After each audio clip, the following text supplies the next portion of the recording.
Welcome to Modern Musings, conversations with the maiden, mother, and crone, where we look at ourselves and the world through the lens of the 21st century. Hi, welcome to Modern Musings. I am your hostess, Cindy Murray, and I'm here today with my two co-hosts, Amber Garvin. Oop! Wow, 6 months in. Jones, Amber Garvin Jones. It'll take me forever. Remember how long I called Kristen Murray, but she's Kristen Hessler. It's been 4 years now, nearly. So, I'm finally remembering her name, but it'll take me that long to get yours too. So. I was literally just talking to my boss at work about that too, because my name's still like half and half in the system at work. My old name, and it's so confusing. Yeah, everybody at work. Somebody asked me, like right before the end of the school year, so what do you want to be called now? I'm just call me Garvin. Everybody, professionally, I'm Garvin. Yeah. So, hi. Hello. Hello. This is how our conversations go. Sometimes we just kind of veer off course. If you haven't ever joined us before, we are three women who have ADHD and vastly different personalities and fueled by coffee. Yes, fueled by coffee. And they can't stop talking. No. And but we have a lot of different life experiences because I'm much older. I am the crone. I'm Cindy Murray, and I'm a mother and a grandmother and a widow. My daughter, Kristen, is one of our hostesses. She's a mom, a kind of new mom because she has a ready-made family that came into her life about 4 years ago. Well, longer than 4 years ago, but they got married 4 years ago. And then Amber is our maiden because she was unmarried until about 6 months ago.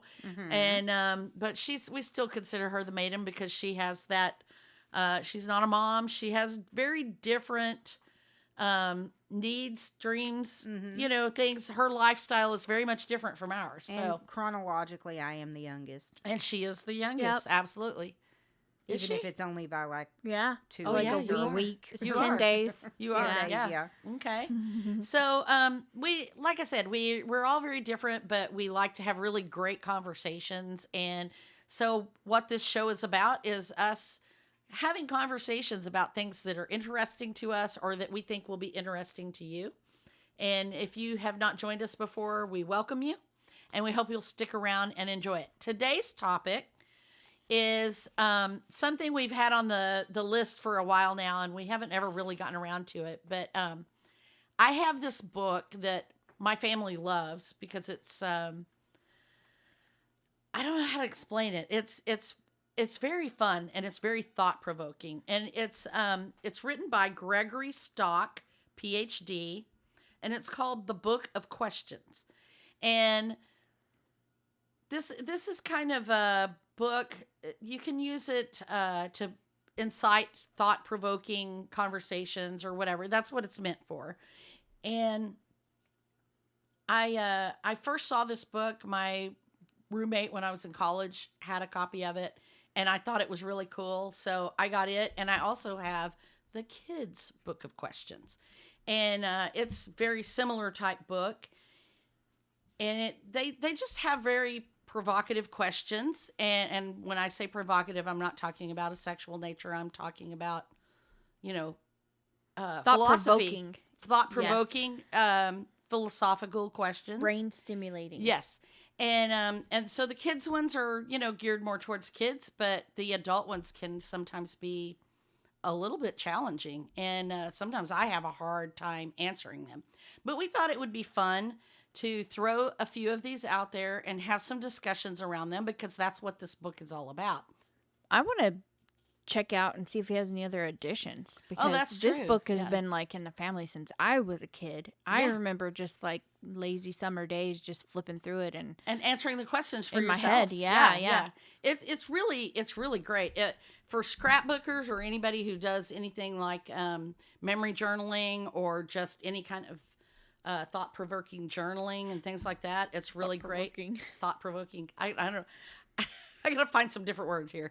But if you want some deep, heartfelt journaling, these are some great questions to ask yourself. Did Amber find one?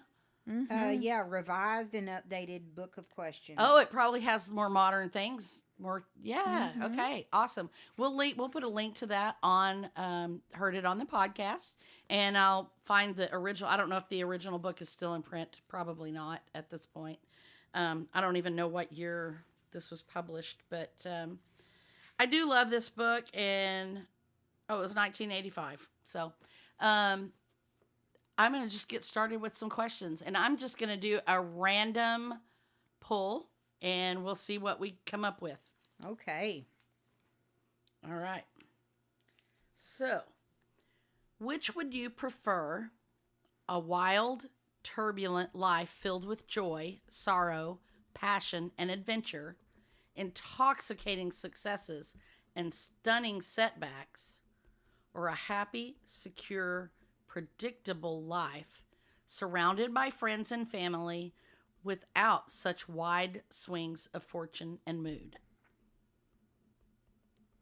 Well, I could tell you the life that I lead. I know. I was about to say, like, wow, the first one is the first one is what I'm living right now. Literally my life on a daily basis. Yeah. Well, you know, it's funny because, I'm going to grad school to become a counselor, and we had to make a values list, kind of like what we do on our Goals Girl. Mm-hmm. And none of my values had anything to do with predictability. That's not something that I value. Mm-hmm. Routine and predictability, that is not something that I value. Mine, one of my values was adventure. So I'm going to say the first one. I wouldn't live it any other way. Like my life. Kind of like flying by the seat of your pants kind of thing. It has been a wild ride, my whole life. So I wouldn't live it any other way. Like, I feel like that's living. Mm-hmm. You know what? That is really interesting because I feel like when you explained the first one, wild, turbulent life, intoxicating success, and whatever the last part, I was like... Stunning setbacks. Like, wow, I can't believe I did that. I really screwed the pooch. So I'm like, okay, that is me in like everyday life. And I think that I continually strive for happy, secure, predictable. But when you think about it, I also wouldn't have it any other way. It's interesting to think that my goals are happiness, security, being on a routine, but at the same time, like, those highs and lows are what make it worth. That's where you get the happiness from. Fuels your fire. Like, okay. So do you think that and this is a interesting topic on that, because you both chose the wildly unpredictable whatever, do you think that when you get to, like, your plans, your goal setting, your goals are all to have this balanced, quiet life with your family, just pleasantries? Are my goals holding me back? Well, or do they might be. Do you self-sabotage yourself because that's not what you really want? That's what I'm saying. Like, why is my goal for the thing that I really don't want? Like, I want to have a rock star life. Like, I don't want to be a rock star, but you want to go on. But this is not just talking about the highs. It's talking also about those lowest of lows: bankruptcy, death, being destitute and homeless, and major illness. Don't put it that way. Because that's what it is. I know, but hey, I was there. Remember? I know. I'm like, who's to say I haven't already had some of that though? But they're not saying it's only once. I have had two of those devastating lows stunning in my life. Setbacks, multiples. I know. Yeah. And okay, so. Well, you got to risk it to take the biscuit. You got to it's just one of those things. Like, if you want to reach your okay, I know we're talking about goals, right? But like if you want to do something with your life, you have to have that Risk of failure. risk. Right. You have to like go and move You have forward. to take the leap. If Take the first step. Take you the, know, if yeah, you just want make to your move. sit at home and have like this, you know, happy family, Status happy quo. life, you're not gonna risk it or take the leap. You're not gonna Experience the great joys. like later on in life, you're gonna regret something. Maybe. Maybe. I mean, I think I don't know. I personally think there's different kinds of people that there are people who like that quiet and that's all they sure. really want. They just want that Sure. that quiet. I've Now- never been that person. Yeah. Okay. Never. Let me answer this from my point of view. So, I actually, it's really odd that I opened it up to that page because I literally just pulled it open. You saw me do that. I was working on my one little word, one of my projects, and I started asking myself some questions. You know, I was doing some things. And one of my questions was if I knew that right now, what I have going right now is the outcome that my life was going to turn to, would I have chosen this life? Right. And I will say this because I have a friend who very much believes that all our souls have contracts, that we make a contract to come experience certain things in this world. Right. And that we know that this is, you know, some of these things are going to happen to us. So in her theory, we do know this and we chose this anyway. I am sitting here now having just gone through immeasurable loss, as you all know. Yes. We've talked about this. I've had my mother has my father died, my sister died, an aunt died, an uncle died, another aunt died. My husband got cancer and died.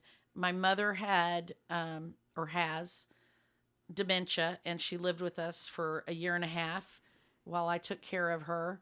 And then your friend Another died. friend of ours lived with us who had terminal cancer, and I lived through all these things. This has been the last 7 years have been the most heartache I could ever have imagined.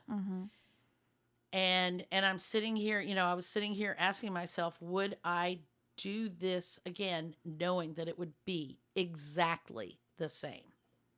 And, you know, my husband's death is still very raw. It was just 6 months ago. So it is very, very, very raw. And, well, not even, 6 months ago. So 6 months ago today, I just realized. So, so that's kind of weird. Well, the path But- that you set out Right. led you Right. to this. Led me to this. So, what but if you had married, you know, somebody if I had else? stayed married to my first husband, or Yeah. maybe if I hadn't made mistakes as a teenager, you know, I would have wound up in a different place. And that was the question I was asking myself, you know, would I have, if I knew that I could avoid this pain, would I have chosen differently? And I was looking at a photo of my children and my niece who lives with us. And my wholehearted answer was no. I would live this life again, knowing exactly how much pain I have, because my kids are my whole heart. And the relationship that I had with my husband was a beautiful one. He was my best friend. That's why you're sad that he's gone. Yeah. And so there again, my answer is I would take this wild and bumpy ride over and over and over again because of the immeasurable joy Right. that is in my life, even still. Yeah. Even with all those losses, there is still so much joy. You know what I think of when you said happy, secure, predictable? I thought about having like a job that wasn't fulfilling, but it wasn't terrible. It was just Right. like stamping the box, stamping the Yes, box, like the stamping guy the in box. Brazil. And Making you're not decent tired. money, You're not living in a creative. decent It's just house. you're just doing it. It's not even about money. Like when I think of that world, I think of there isn't money, and because there's security and predictability and stability, and There's nothing extra though. There's nothing right. extra. I just imagine literally like sitting on a couch having food like administered through a tube and watching the TV that's just spoon fed to you and not really, because although it's happy, secure, predictable, the relationships that you have are all equal. Yeah. Think about that. Like, I don't have a special love relationship with my husband and a special bond with my daughter because she's my child. It's just, everybody's equal. I'm impartial to. I don't think it has to be that extreme. No, though, but that's what I'm thinking of. yeah. Like, when you're talking about opposites, because you just said the extremes of deep diving and crashing and Right. burning.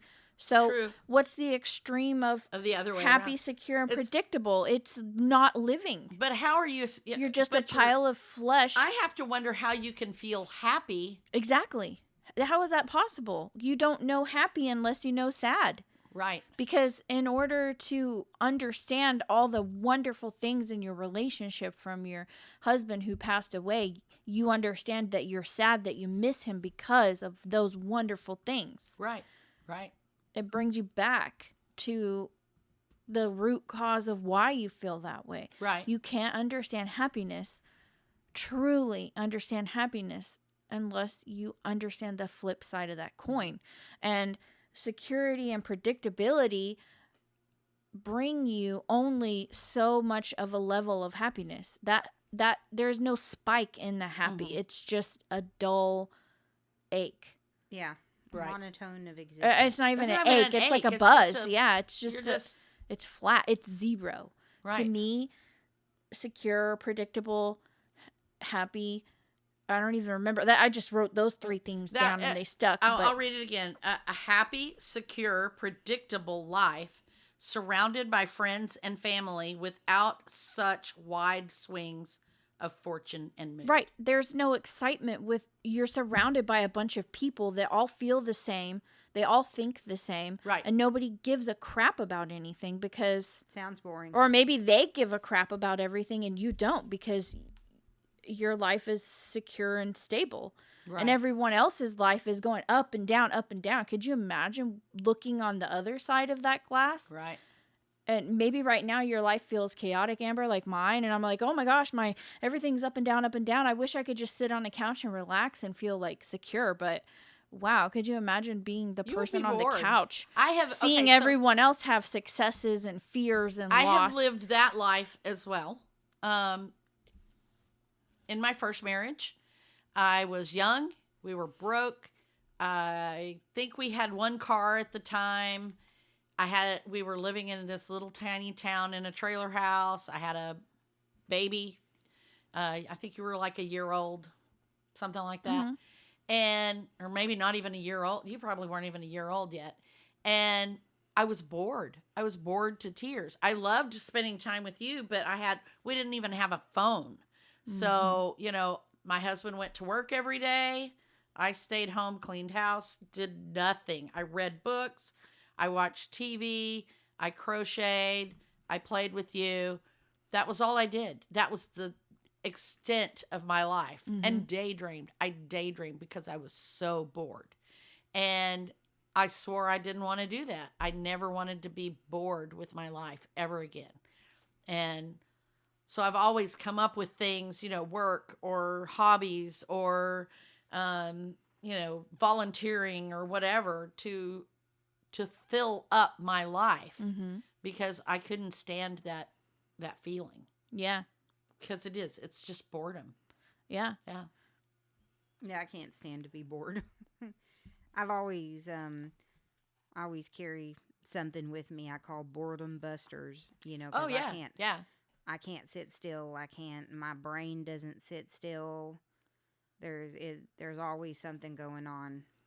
Sometimes I crave that feeling though of I do too. carefree, like, man, I really miss those days where I didn't feel like I had all these things I was supposed to do that I wasn't doing. I And want that's where I'm those- trying to get that invisible task list to go away. I want it when I want it. Mm-hmm. And there's the selfish part of it. I want it when I want it. I want to be able to slow things down and have a day where I work crossword puzzles and read books and just sit out on the patio and enjoy the day with my coffee. I want those things. I do. But not every day. And I don't want the big, I don't want to give those things up for I think that's where the balance comes in, which, as y'all know, is my word of the year. The balance is in finding how much of that you need to offset the crazy, chaotic, whatever. Right. So, right. Yeah. Okay. That was a really good question. Thank you. Yeah, I thought very, so too. very, very thought provoking. I mean, you could go on and on about these things, obviously, as you can see. I'd like to, I hope Explore our that listeners more. are. I feel like there's some good shadow work Oh, yeah. without having to definitely. write. Yes, yes. Okay, so, Amber, I want you to pick a number between 1 and 193. Let's do the Maybe they first choose number something. that comes to mind is 83. 83. All right, let's go there. I don't know why. Hot dog or hamburger? Okay. I think there are Right. some questions like that in here. Mhm. Not Just the very kids many, though. one, probably. Yeah. Okay. If you were helping to raise money for a charity and someone agreed to make a large contribution, if you would perform at the upcoming fundraising show, would you? If so, what would you like to perform? Assume the show would have an audience of about 1,000 people. Uh-huh. Ooh. Okay, so if I was fundraising and somebody said that they would donate a bunch of money Yeah. if Large I performed If you performed in front of 1,000 people. in front of 1,000 people. Oh, well, I'm just so talented. It's just I know, really. right? If I was going to perform in front of somebody, I would probably have to do. Well, gosh, I perform all the time in front of my students. I would have to do like a one woman like humorous show of some sort. Mm-hmm. What? That's what I would do. Yeah, like what? Like A monologue. I Yeah, would exactly, totally like do a- a monologue, a that's- comedic monologue. Kristen That's has my, totally like, done a monologue before. Yes. Yes. That's my I do a one woman show every day from 8:30 to 4. Uh-huh. Uh-huh. Yeah. You should a recite captive- poem. I was- Recite. I can't speak. Oh, I can't talk Recite today. poem. I You was should I was recite thinking like poems. a Or, write yeah. a poem and read it. Yeah. or recite some Shakespeare or Yeah. do some Yeah, I would do something, Something? dramatic or Uh-huh, whatever. I would do a Mhm. drama, comedy related thing. Well, this one is a little bit too easy for us because we are all performers in theater and have done Used to different- speaking in public. yeah. And so for me it would be an easy yes also because I've been in the past a singer in a band, and so yeah, I would probably sing, although I will say I would have to do a lot of rehearsing practice. before Yeah. because my voice is getting kind of some ageism in it, and so it might be a little challenging, but that's probably what I would do. All right, Kristen, give me a number. Ooh. 58.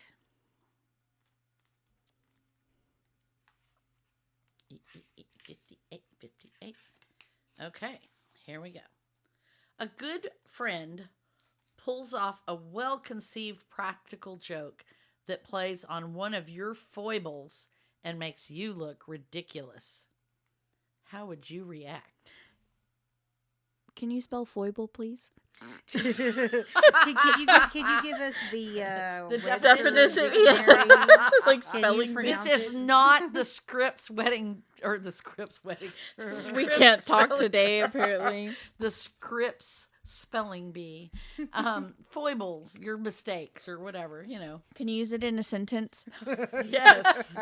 A good friend pulls off a well Okay. So they make a fun of me. Yes, they're making make fun a of fun. you. And They making make you a look- fun. Yes. They make a fun of me because I can't talk, and they embarrass me in front of everybody Yes, as a they're practical making joke. You look real, And then what was the ridiculous. last part? How would you react? I'm pretty sure Oh, I've done I that can tell you before exactly how to I'd you. react. So I always make it bigger than it really is. Mm. I Mhm. always take it personal, Mm. and I bottle up inside. Mm. And then I reject and depart. I like disengage and don't want to be a part of. Whatever's going on. Yeah. Yeah, so like if that was like a coworker, then I would be like, well, I don't want to work here anymore. Or if it was in a part of like a group, then you know, I don't want to be friends with them anymore. Mm-hmm. You know, and it might last like 2 seconds, it might last 5 minutes, it might last a day.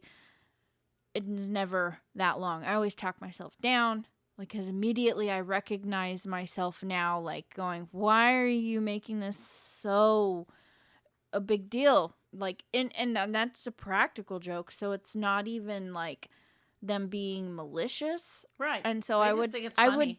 would have the same conversation with myself, like, they're just having fun. Why are you being upset? It's a joke. You like to have jokes and laugh.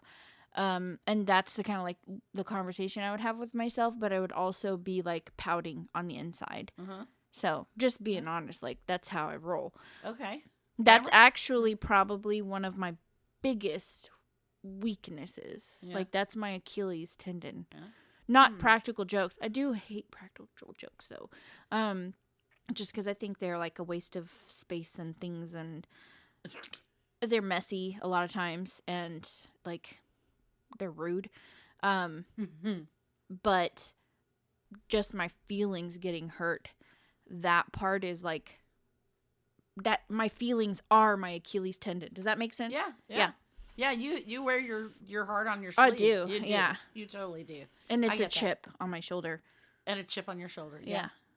Me? Oh, well, given that up in, I used to have a coworker that would pull practical jokes Mm-hmm. on me all the time, and I, in turn, would have to get back threefold. We we would always like it turned into like kind of a game. Like at first it was kind of annoying depending on the joke. Mm-hmm. You know, like pinning something on your back, or putting a weird sign on your classroom door, Uh-huh. whatever. And then it would turn into like me putting like a bunch of sticky notes all over her desk, or you know, something, or running up behind her and scaring the life out of her because I was really good at I'm really good, even though I'm a big woman, I'm really good at walking silently and creeping up on people. So that was probably like, and she would get so scared when I do that. So that was definitely like one of the big practical jokes that we tried to do to each other, was catch each other unawares. Mm-hmm. And so, or, you know, and while they, like, some of the things that she did were annoying, and some of the things that I did were annoying, like, I would be in the middle of teaching and she would come to my classroom and turn all the lights off. And then it would just like disrupt my flow. Yeah. And I'd get mad, but then I'd be like, I'd laugh it off, and I'd go turn the lights on and continue teaching. Mm-hmm. So, I think like, over the years, because my dad was a really big practical joker growing up as well. Okay. And some of those jokes were, and both of my parents actually were. I mean, actually, honestly, like as a kid, like my mom had this weird mask that she would wear. And I would be coming down the hallway and she would jump out of the bedroom and try to scare me. So I guess, it's really like I grew up with that. Uh-huh. Mm-hmm. Like, and my mom would like pull things on my dad, and my dad would pull things on my mom, and I would pull things on both of them.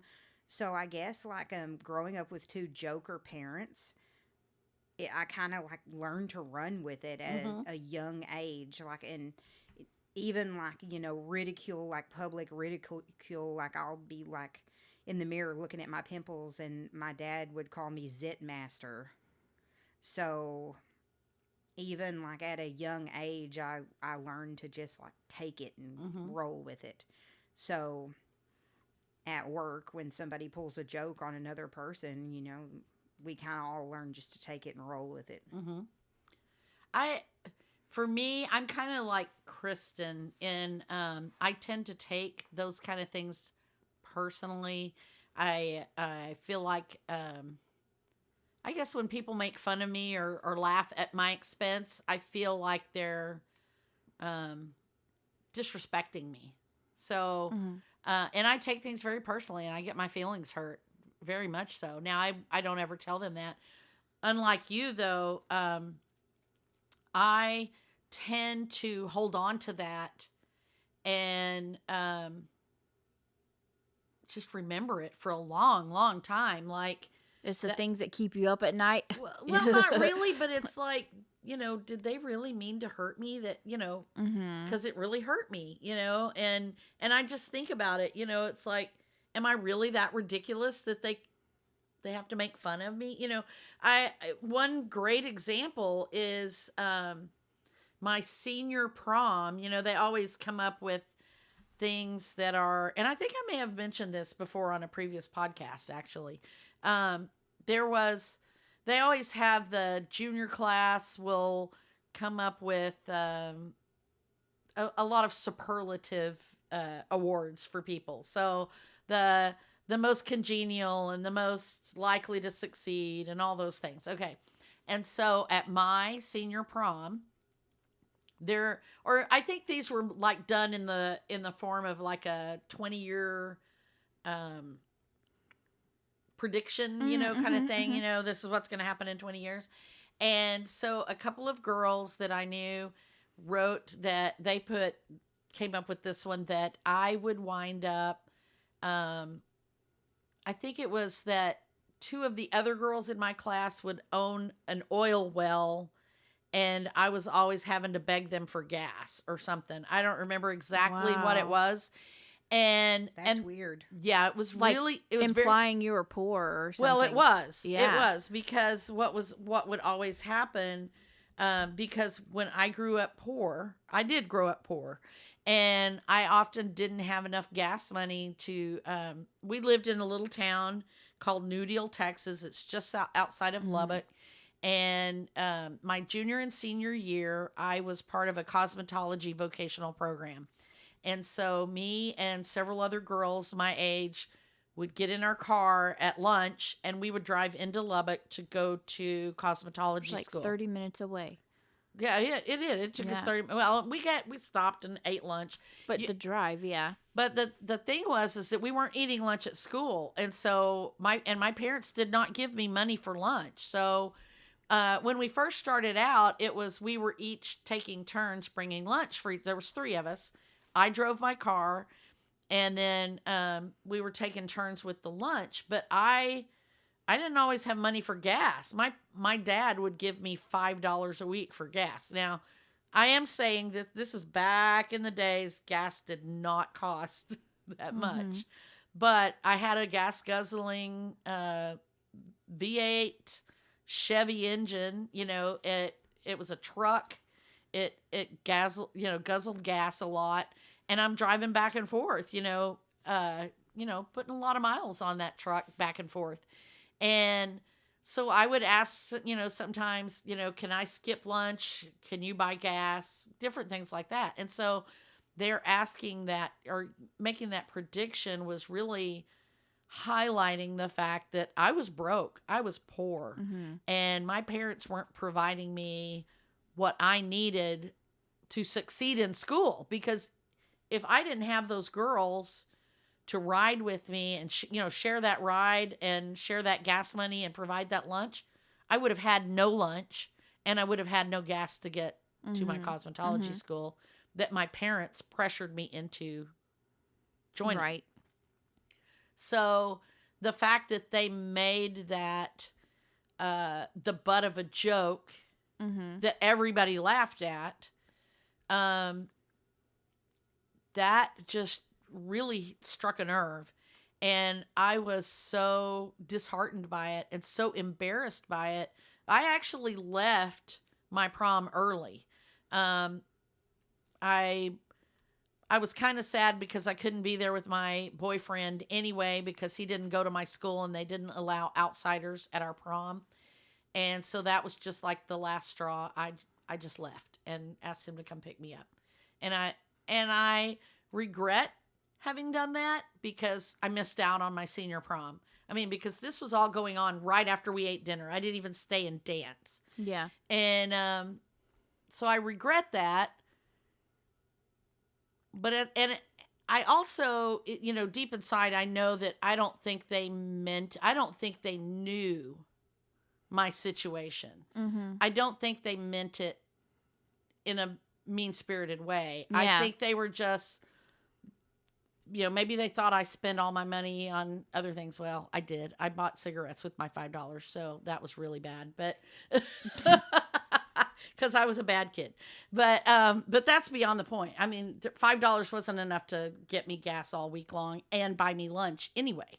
Right. So I don't think they realized, what was going on there. And they're kids. They're kids, right. And so I don't think it was mean-spirited, but it still hurt me nonetheless. And so that's why I think I would have a hard time with somebody doing a practical joke that made me look ridiculous. Yeah. Because I've been in those situations before, and I felt really bad. So have you ever thought about maybe practical jokes are a form of bullying? I think they are. I do. So your friend at work is not intentionally bullying you, but think about cats, kittens, or even puppies when they play. Yeah. They are jokesters, right? You'll have a cat laying, sleeping, and the other cat just comes up and pounces them. Yeah. And then they wrestle, have fun. Dogs do the same thing. Every morning in my house. So they're playing, but whoever submits by it's a dominance game. It is a dominance game. Yeah. Whoever finally says no more practical jokes, you're disrupting me in my class. You're the weak You one. are now the and they're the alpha. So it is a game that you play, but it is a hard game to stop playing, because then you admit that you are the weaker one, or the one who can't handle the game. Right.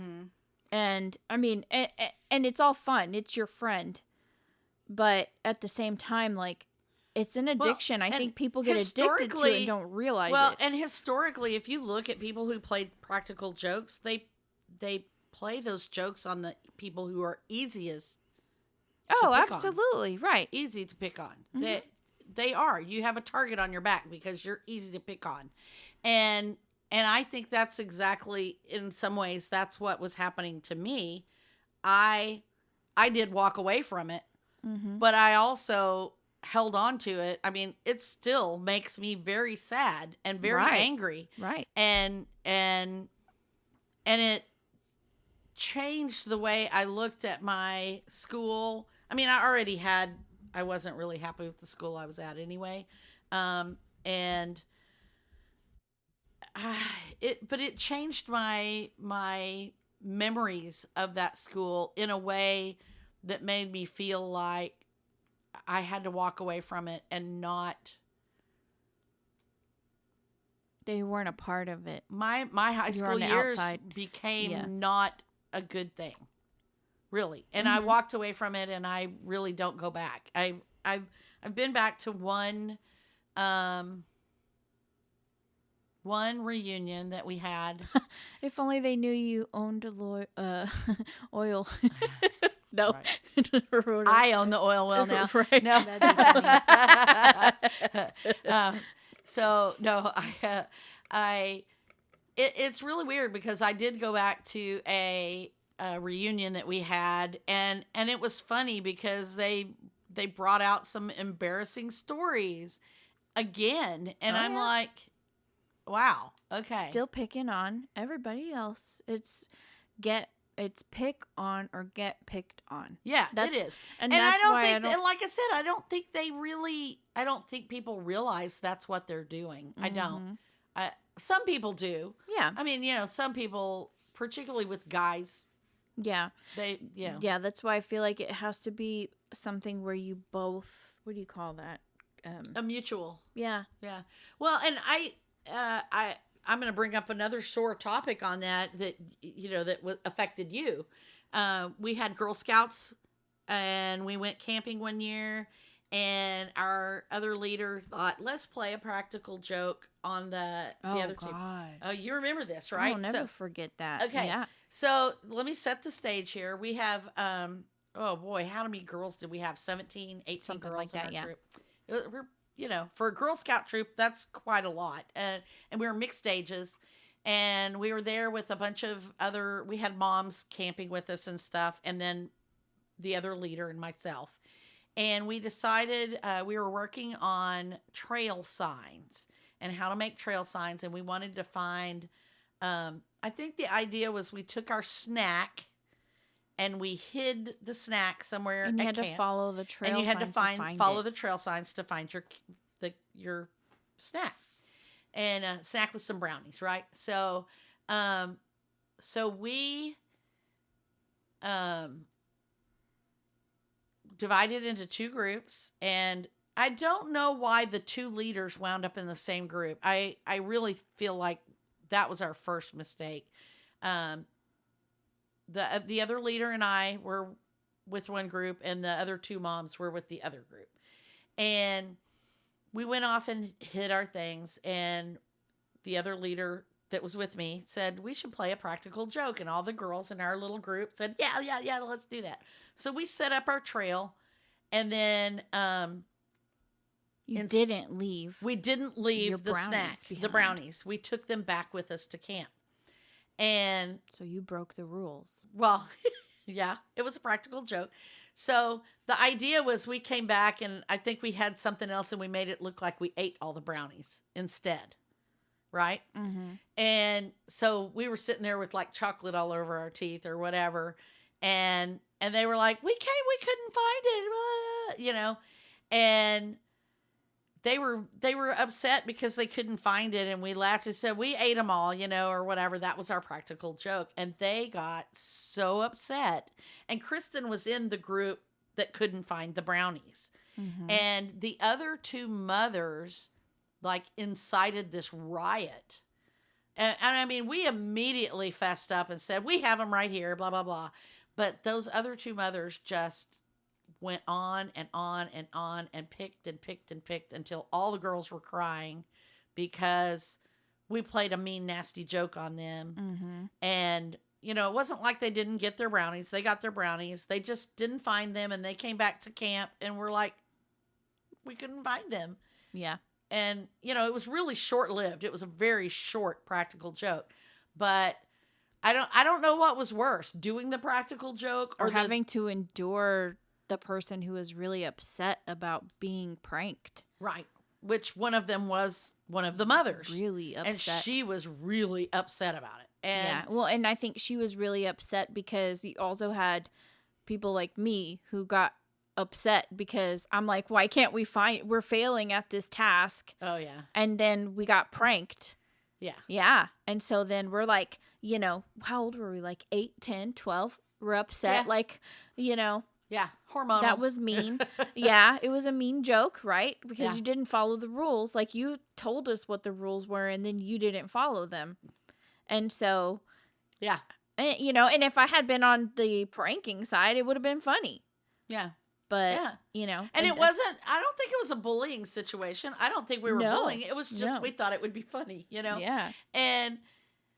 But it wound up changing the face of the whole weekend. I mean, it really did change everything. And, you know, in retrospect, would I have done that again? No, not in a heartbeat. And like I said, if we had had one leader on each group instead of two parents and two leaders, I think it would have been different, because I could have diffused the situation. If I had been with your group and you couldn't find it, I would have said, "We'll just go back and we'll figure out what's going on and we'll start over. We'll figure it out," you know. And we could have figured it out. And you know, but yeah. So when pranks go wrong, yeah, they do. And they do. And I think that's something people don't always take into consideration. Yeah. Oh man, I didn't realize that's why probably I hate pranks. Yeah, maybe. Could be. Very well could be. Okay. All right. I'm going to do one more, maybe. Okay. The kids one.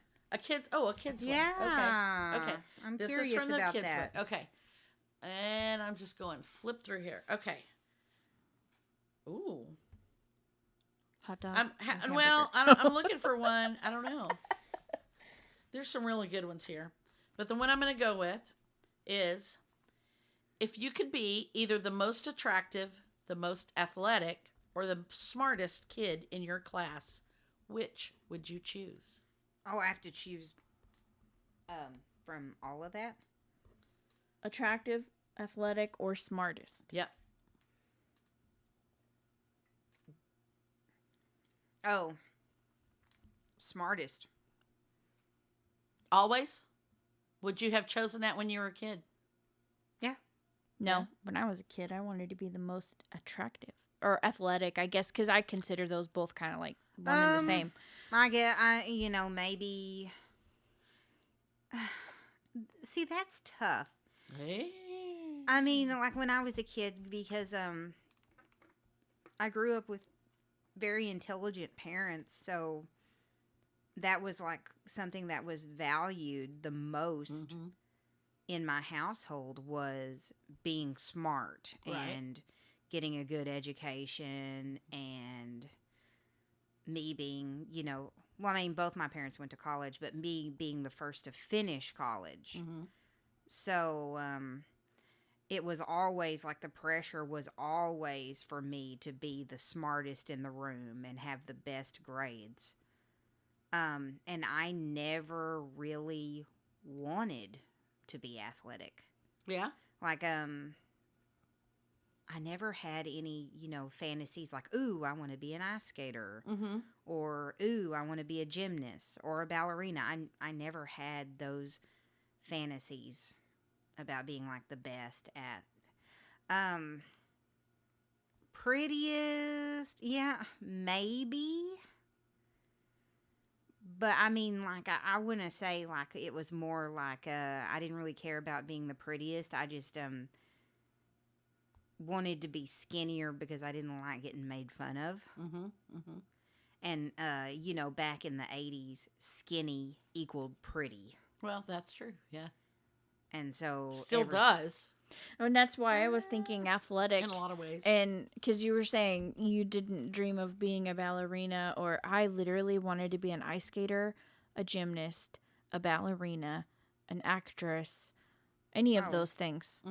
I wanted to be Shirley Manson. I wanted to be like in front of a rock band, like smashing on the guitar and singing. Yeah. No matter what I looked like. That was my secret fantasy my whole life. I wanted to be in a band. Talented wasn't on there. Yeah, Talented wasn't on there. Yeah. No, it's not. And probably that would probably have been one of mine. I would be, I know as a kid, I probably would have chosen attractive. But I equated attractive also, like the bands and stuff, in order for for a female artist to be famous, a successful musician, You had to be attractive. Okay, so maybe attractive then? I don't know. So I mean, that's where I, like I was there. I wanted to be attractive. And you also have to be smart though.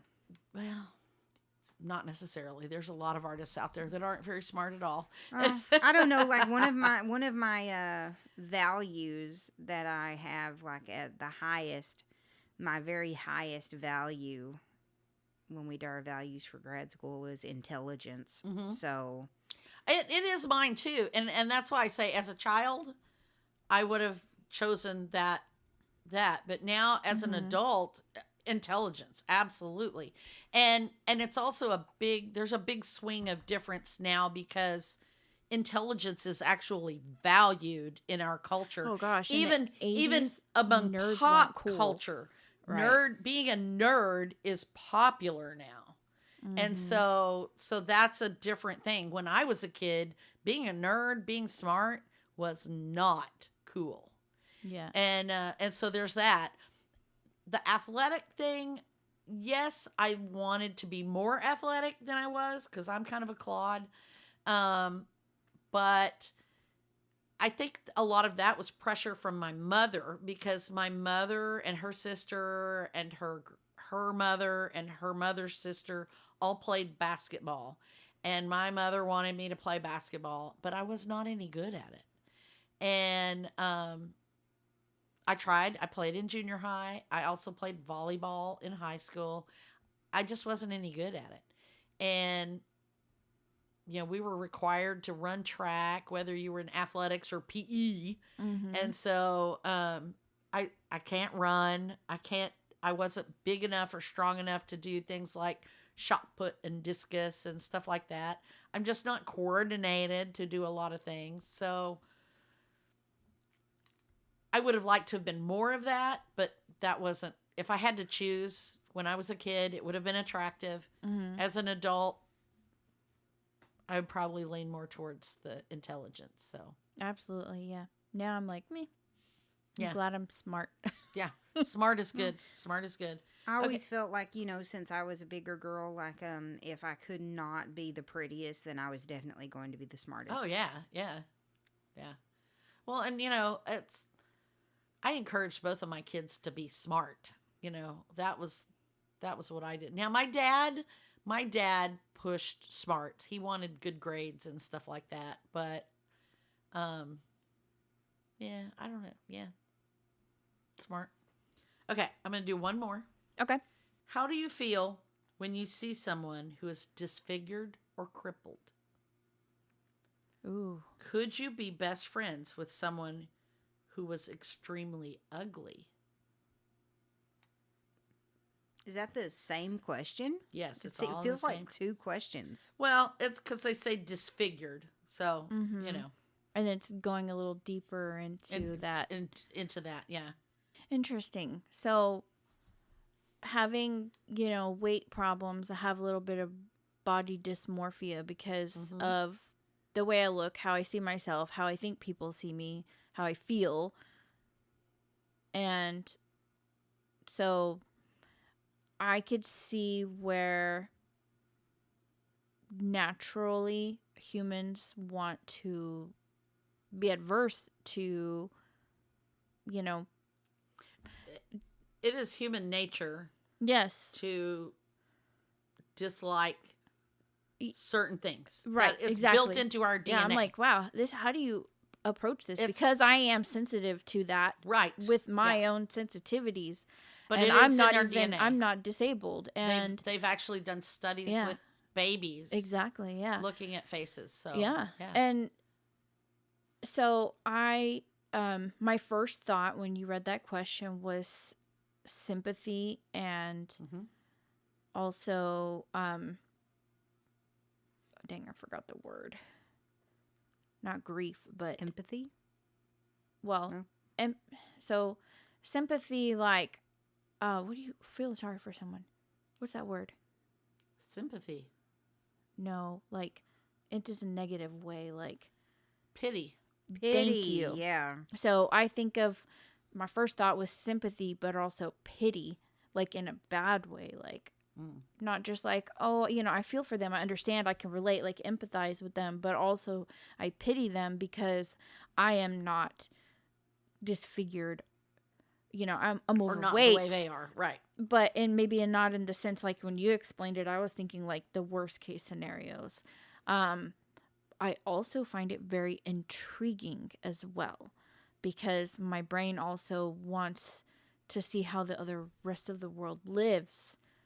Mm-hmm. And so, like, especially in this day and age, you can watch, TikTok stars who have dwarfism or little people. And also there's like some other types of disfigurations where like their arms are not normal proportions or fully developed. And those are very intriguing to me because they survive. They're living. And they're human beings too. People are infinitely adaptable. Yes. And to me, their adaptability is amazing. Is amazing and it's intriguing. So absolutely, I feel like, yeah, I could be friends with someone who has a disability and, or a disfigurement. Someone who has, on the other side of your question, though, you said they were hideous or something, right? I closed it. I'm sorry. Let me find it again. Extremely ugly is the way they worded it. Okay. So, you can use that in any way you want to. Right. So, I mean, sometimes I think I'm extremely ugly and I would hope that people would be friends with me. Right. I mean, this things that we talk to ourselves. You are not like, extremely ugly. I know, but sometimes we compare ourselves to a small, group of people and we go, wow, I'm the ugliest person here. Or maybe that's just me. But I don't know. I mean, I would hope that other people would want to be my friend too. Mm-hmm. And my only biggest fear is when people get really close and maybe like when I think of like when you're saying like someone extremely ugly, I'm thinking of like a booger coming out of their nose, like that's about to touch me. Like if we're talking extremes, like that's the biggest thing that I'm worried about. That's just gross. That's not exactly. Like I'm not worried about if your eye is lopsided. Okay, that doesn't bother me. But just keep your bodily fluids in your face. And if your breath is stinky, I don't want to smell it. Okay, yeah. Well, okay. If it was a scenario such as that, because I am very sensitive to body odors and bad breath. If it was a scenario such as that, then yes, I would shy away from body odors and bad breath and then somebody trying to honestly, slobber all over me, because it's harder to be friends with someone who smells bad than they look bad. Like honestly, like I can look at someone all day long, but if you stink, it's hard. Yeah. Like looks really, they could look like the Wicked Witch or whatever, like an old hag. Looks are fine, but yeah, if somebody smelled bad, didn't shower, had, like sneezed and coughed and got germs all over me because I'm a big germaphobe, then, that would be an instance where I could not be friends with that person, or I would be like, look, if you want to be friends with me, then I'm going to let you use my shower. And I'm blunt like that because, I whether I could be friends with someone who was disfigured or crippled, obviously, I have family members who have physical issues. I don't have a problem with that at all. I don't. Right. And, yes, you have to make accommodations for them sometimes, but, my sister was in a wheelchair for quite a while when she broke her foot, and she had to have foot surgery. It was like, I was in a wheelchair for 6 months after I broke my foot, and that was very eye-opening to me. Yeah. And my mom was in a wheelchair, like Yeah. when And that she wasn't broke her even a foot. disfiguration. Right. Yeah, I'm and talking about people with like arms longer Well, than their legs and there, you know, and feet there, for there are hands, things people vice that versa. don't have hands, or you know, they don't have a full arm. You know, those. Yeah. That would not bother me. No. I could easily be friends with them. The question though of someone who is extremely ugly, I think it would depend on how extremely ugly they are. And when I'm saying ugly, I'm not talking about smells or anything. I'm assuming this person is hygienic, a pleasant, nice person to talk to, all Well, that yeah, if you stuff. frame it that way, like ugly on the inside, no, I could No, I'm not be talking about ugly Oh. on the inside. I'm Not talking I even- about know, and I'm so physical. like shallow. I was just thinking about the face.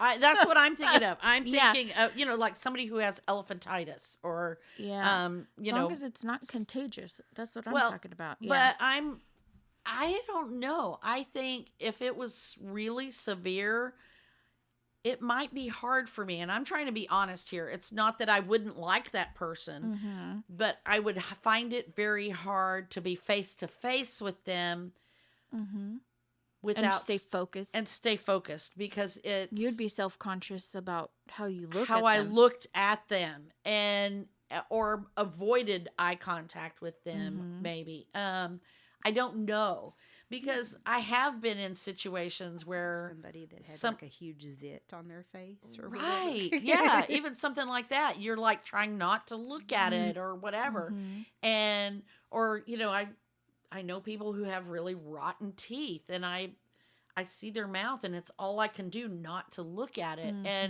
and so it's hard. So if they were, and those are small things, you know, I say small things, but you know, those are small disfigurements in the grand scope of things. So if we're talking about someone who was extremely ugly, I might have a hard time being their best friend. I know. And I'm still like having a hard time with like Amber, like why is disfigurement and ugly in the same question? Yeah, Right. because I Because to don't like me- that question at all. I know, I don't Yeah. either, because I feel like that Well, makes but it. you're but This you're is a looking at question for kids. kids too. Exactly. Because kids think ugly and crippled are the same. I mean, you know, really. They do, and they really point out differences, and they do not know how to filter. Yeah.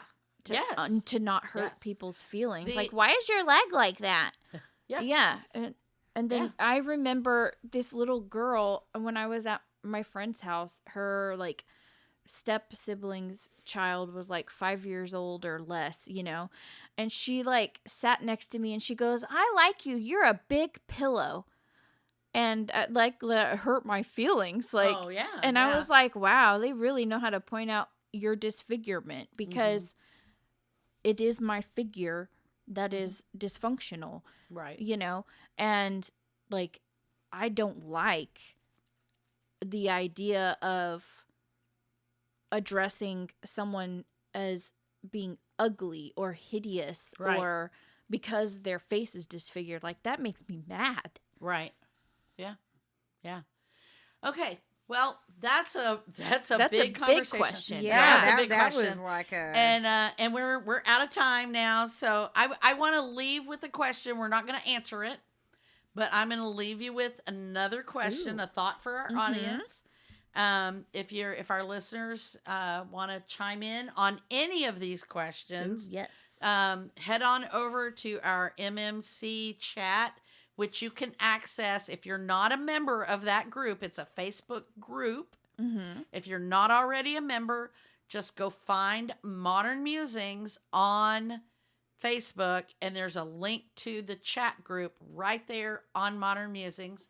And you can also link to it from our Modern Musings website, modernmusings.net. And that's where we have the blog. You can listen to the podcast right there if you want to go back and review an old podcast or something.